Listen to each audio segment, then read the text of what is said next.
나는 매일 아침 시어머니의 기침 소리에 눈을 떴다. 마치 내 하루의 시작이 그분의 기분에 달려 있는 것처럼 나는 숨소리조차 조심스러워졌다. 처음 이 집에 발을 들였을 때만 해도 나는 믿었다. 가족이 될 수 있을 거라고. 어른을 공경하면 그분도 나를 딸처럼 품어주실 거라고. 하지만 그건 너무도 순진한 착각이었다. 그릇 하나도 제대로 못 씻니? 그 말은 날카롭게 내 가슴을 베고 지나갔다.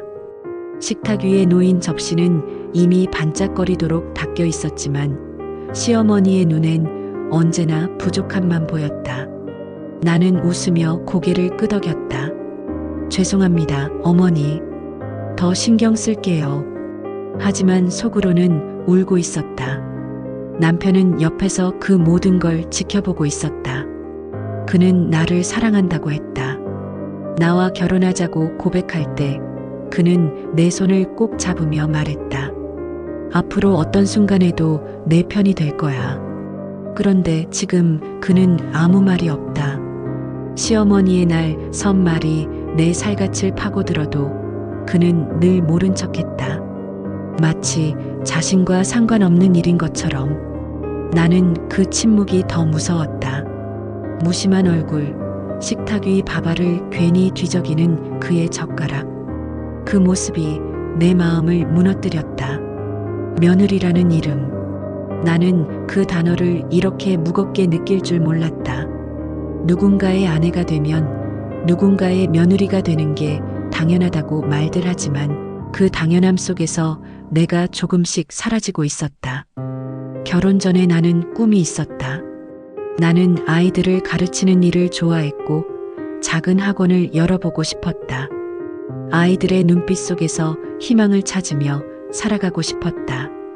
하지만 결혼을 하고 이 집에 들어온 순간 내 이름도 내 꿈도 모두 문 앞에 두고 들어와야 했다. 시어머니는 늘 말씀하셨다. 며느리는 집안의 기둥이야. 기둥이 흔들리면 집이 무너지는 거야. 하지만 나는 기둥이 아니라 감옥 속의 죄수 같았다. 내가 흔들리면 안 된다고, 울어서는 안 된다고 스스로를 다그치면서도 내 안에서 조금씩 무너져 내리는 소리를 들을 수 있었다. 어머니와의 갈등은 날마다 깊어졌다. 작은 말다툼도 작은 불만도 쌓이고 쌓여 거대한 벽이 되었다. 나는 그 벽을 넘어가고 싶었지만 언제나 부딪혀 되돌아왔다. 어머니는 내 음식을 흘깃보고 말했다. 간이 왜 이렇게 신 겁니까? 내 친정에서는 이렇게 먹니? 나는 대답하지 못했다. 내 친정. 그곳은 내 마음이 유일하게 쉴 수 있는 곳이었지만 이제는 쉽게 갈 수도 기대할 수도 없는 곳이었다. 나는 그저 억지 웃음을 지으며 다음엔 더 신경 쓸게요. 라고 말할 수밖에 없었다. 그 순간 나는 깨달았다. 나는 이 집에서 언제나 죄송합니다라는 말로 하루를 버티고 있었다는 걸. 남편에게 말했다.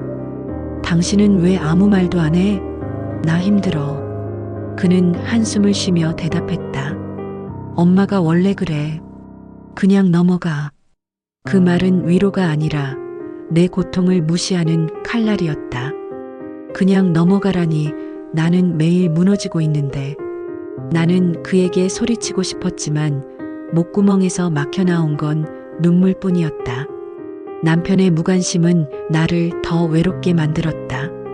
나는 매일 밤 이불 속에서 혼자 울었다. 소리내어 울면 어머니가 들을까봐, 남편이 귀찮아할까봐 베개를 꼭 끌어안고 숨죽여 울었다. 어느 날이었다. 아침 식탁에서 시어머니는 또 내게 말했다. 며느리는 말이야, 자식 같은 거야. 그런데 넌 왜 이렇게 마음이 안 와닿니? 그 말은 나를 더 깊이 찔렀다. 자식 같은 며느리라면서 왜 이렇게 상처만 주시는 걸까? 나는 대답하지 못한 채 밥알을 삼켰다. 그 밥알이 목에 걸려 내려가지 않는 것 같았다. 그날 저녁 나는 거울 앞에 앉아 나를 보았다. 초라한 얼굴, 퀭한 눈, 웃음을 잃은 입술. 이게 정말 나야? 나는 나를 알아볼 수 없었다. 며느리라는 이름 아래 나는 점점 사라지고 있었다. 하지만 그 누구도 몰랐다. 시어머니도 남편도 아무도. 나는 그저 오늘도 내일도 모레도 조용히 버티는 며느리일 뿐이었다. 나는 매일 마음속에서 스스로에게 되묻곤 했다. 나는 왜 이 집에 들어온 걸까? 나는 왜 이렇게 작아져야만 할까? 결혼이란 건 서로의 세상을 합치는 일이라고 믿었는데 내 세계는 어디로 갔는지 도무지 찾을 수가 없었다. 시어머니와의 갈등은 점점 더 심각해졌다. 어머니의 말은 날카로운 칼처럼 내 가슴을 후벼 팠다. 며느리라는 게 왜 이렇게 눈치가 없어?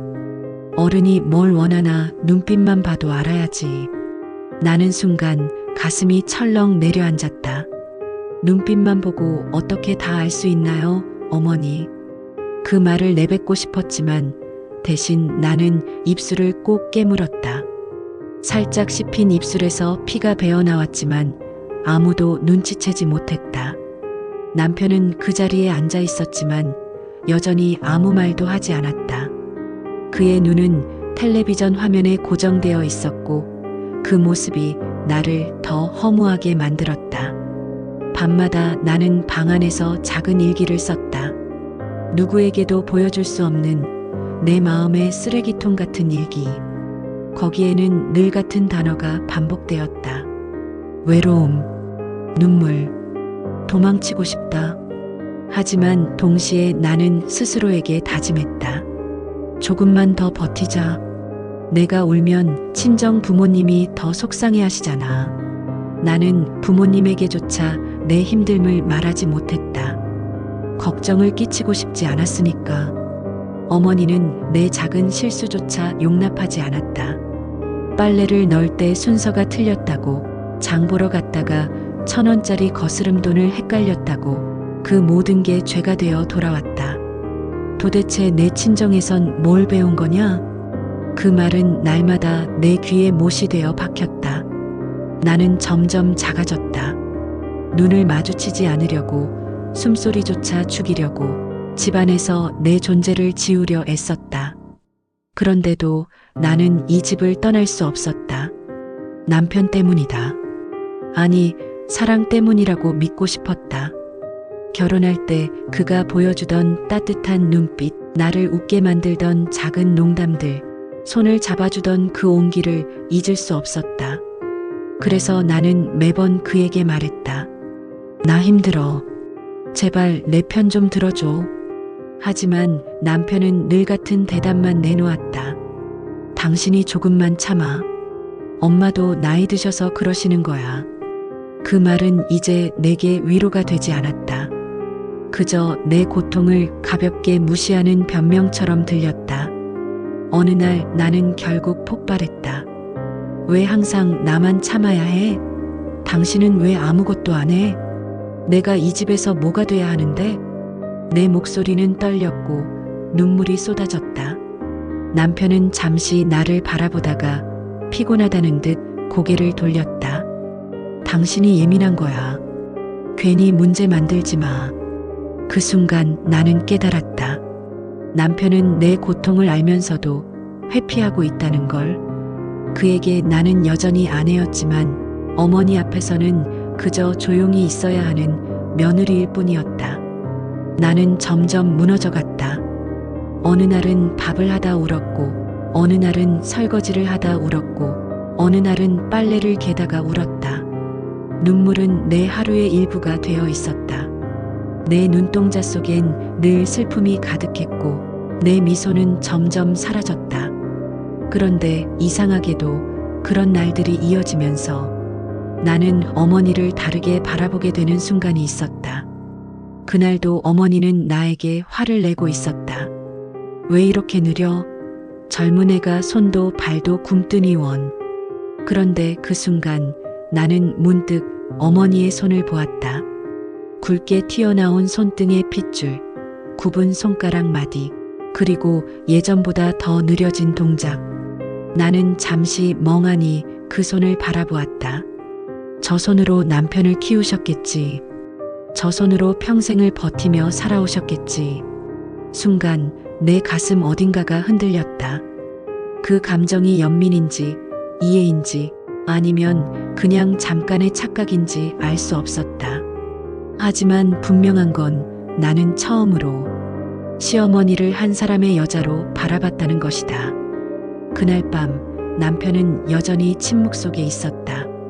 나는 속으로만 중얼거렸다. 당신은 왜 항상 모른 척만 해? 하지만 언젠가는 당신도 알게 될 거야. 내가 얼마나 버티고 있는지.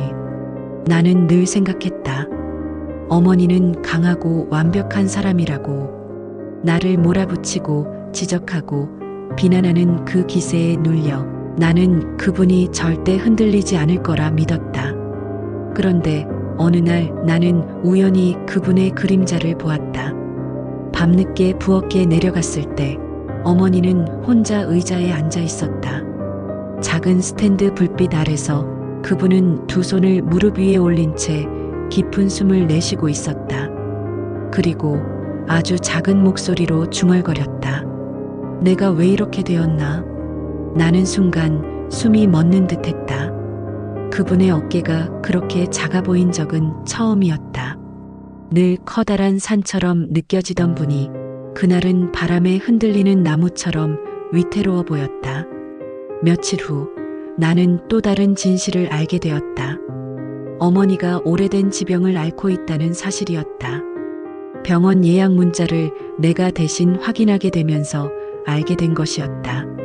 손목 관절이 심하게 손상돼서 밤마다 잠을 이루지 못한다는 이야기. 나는 그 사실을 알았음에도 쉽게 다가갈 수 없었다. 갈등과 상처가 너무 깊었기에 그래도 그건 그분의 문제야라며 외면하고 싶었다. 하지만 이상하게도 마음 한켠에서 묘한 울림이 일었다. 그분이 내게 쏟아냈던 모든 말들 뒤에는 혹시 말하지 못한 고통이 숨어 있었던 건 아닐까? 어느 날 장을 보고 돌아오던 길이었다. 어머니는 무거운 봉지를 혼자 들고 계셨다. 나는 망설였다. 내가 대신 들어드려야 하나? 아니면 그냥 모른 척해야 하나? 그 순간 봉지가 찢어져 바닥에 과일이 굴러떨어졌다. 어머니는 허리를 숙여 그것들을 줍기 시작했다. 하지만 손이 떨려 사과 하나조차 제대로 잡지 못했다. 나는 결국 다가갔다. 제가 할게요, 어머니. 그분은 잠시 나를 올려다보았다.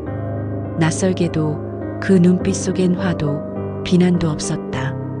그저 피곤한 그림자만이 드리워져 있었다. 그래, 내가 하려면 해라. 그 목소리는 내가 지금껏 들어본 적 없는 힘없는 목소리였다. 그날 이후 나는 시어머니를 다르게 보기 시작했다. 물론 갈등이 사라진 건 아니었다. 그분은 여전히 나를 지적했고 나는 여전히 상처받았다. 하지만 그 모든 순간 사이사이에 나는 그분의 주름, 그분의 손, 그분의 뒷모습을 바라보았다. 그리고 생각했다. 저분도 결국 한 여자인데, 평생을 가족을 위해 살면서 자신은 잊고 산 사람인데, 남편은 여전히 변하지 않았다. 모든 걸 알면서도 모른 척했고 어머니의 병에 대해서조차 깊이 얘기하지 않았다. 나는 그가 더 원망스러웠다. 당신은 왜 항상 도망만 쳐? 왜 엄마 문제든 내 문제든 외면만 해? 나는 울부짖듯 물었지만 그는 고개를 숙인 채 대답하지 않았다. 그의 침묵은 여전히 나를 더 아프게 만들었다. 그러던 어느 날 어머니가 쓰러지셨다. 부엌에서 그릇을 닦다 갑자기 손목에 힘을 주지 못해 바닥에 주저앉으신 것이다.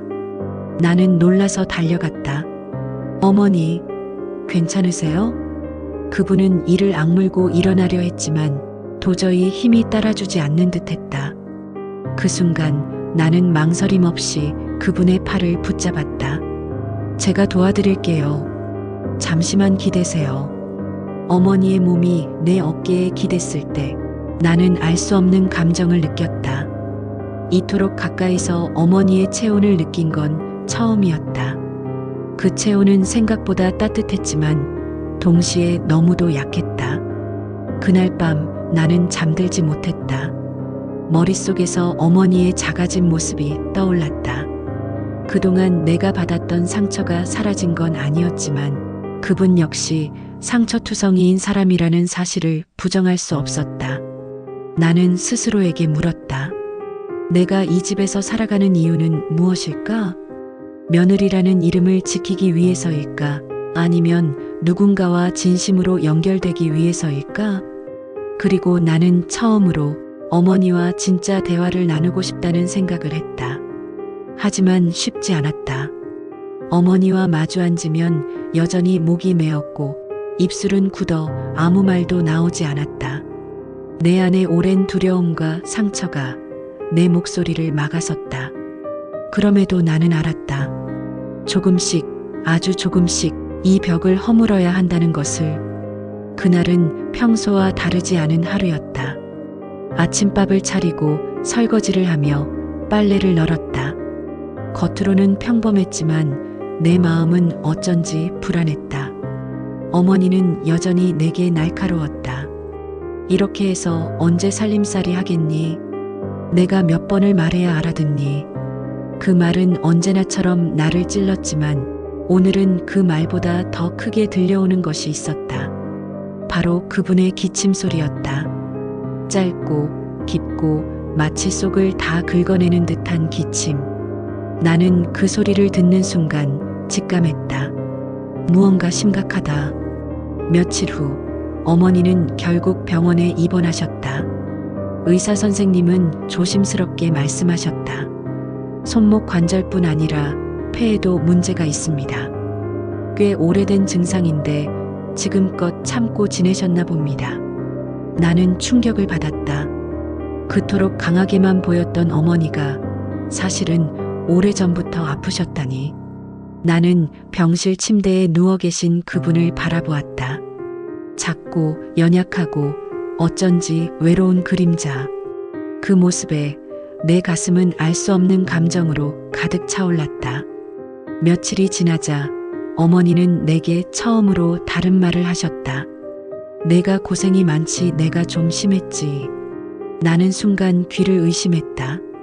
그분 입에서 그런 말이 나올 줄은 상상도 못했다. 나는 아무 말도 할 수 없었다. 눈물이 저절로 흘러내릴 뿐이었다. 어머니는 내 눈물을 바라보며 작게 웃으셨다. 나는 며느리에게 지면 안 된다고 생각했어. 내가 흔들리면 안 된다고. 그게 어른의 책임이라고 믿었거든. 근데 이제 와보니 참 내가 바보였더라. 그 말에 나는 목이 메어 아무 대답도 할 수 없었다. 그날 밤 병실 의자에 앉아 어머니의 잠든 얼굴을 바라보았다. 주름진 얼굴, 메마른 입술, 그리고 고단한 숨결. 나는 처음으로 그분이 시어머니가 아니라 한 사람의 여자, 한 사람의 엄마로 보였다. 그리고 생각했다. 나도 언젠가 누군가의 어머니가 되겠지. 그때 나는 어떤 사람이 될까? 혹시 나도 지금의 어머니처럼 사랑을 주지 못한 채 상처만 남기게 될까? 며칠 뒤 어머니는 집으로 돌아오셨다. 그분의 걸음은 전보다 느렸고 손에는 힘이 없었다. 그날 저녁 나는 일부러 어머니 옆에 앉아 말했다. 어머니, 제가 대신 할게요. 이제는 조금 쉬세요. 어머니는 잠시 나를 바라보다가 아주 작게 고개를 끄덕였다. 그 순간 나는 그분의 눈빛 속에서 따뜻한 무언가를 보았다. 그것은 미안함이었고 동시에 감사함이었다. 남편은 여전히 서툴렀다. 아무 말도 하지 못한 채 그저 옆에서 머뭇거릴 뿐이었다. 하지만 그날 밤 그는 내 손을 꼭 잡았다. 고마워. 당신이 아니었으면 엄마 옆에 있어줄 사람이 없었을 거야. 나는 그 말 한마디에 또 눈물이 흘렀다. 그의 무심함이 원망스러웠던 날들이 주마등처럼 스쳐갔지만 그의 손끝에서 전해오는 따뜻함은 분명 진심이었다. 어머니와 나 사이의 갈등이 하루아침에 사라진 건 아니었다. 여전히 말다툼이 있었고 작은 상처들이 남아 있었다. 하지만 이제 나는 알았다. 그분도 나처럼 사랑받고 싶었던 사람이라는 걸. 그리고 나 또한 그분에게서 배울 수 있는 게 있다는 걸. 마지막으로 어머니가 내게 이런 말씀을 하셨다. 나는 내가 며느리라서 힘들었어. 하지만 이제는 내가 내 딸 같구나. 그 말을 듣는 순간 나는 그동안 쌓였던 응어리가 눈물과 함께 터져나왔다. 그 눈물은 슬픔이자 동시에 따뜻한 화해였다. 나는 이제 안다. 며느리라는 이름은 단순히 희생의 상징이 아니다. 그건 누군가와 진심으로 부딪히고 끝내 서로의 상처를 마주하며 만들어가는 관계의 또 다른 이름이다. 어머니와 나 그리고 남편. 우리는 서로에게 너무 늦게 마음을 열었지만 그 늦음 속에서 더욱 깊은 울림을 얻었다. 이 영상을 보시는 여러분께 꼭 말씀드리고 싶다. 가족은 당연하지 않습니다. 누군가의 희생 위에 세워진 가족은 오래가지 못합니다. 진심을 나누고 서로의 상처를 바라보고 때로는 용서를 통해서만 진짜 가족이 될 수 있습니다. 여러분도 혹시 지금 말하지 못한 상처를 품고 있다면 오늘만큼은 용기를 내어 마음을 열어보시길 바랍니다. 그리고 마지막으로 제 작은 부탁을 드리고 싶습니다. 여러분의 구독과 좋아요는 저에게는 아주 큰 힘이 됩니다. 감사합니다.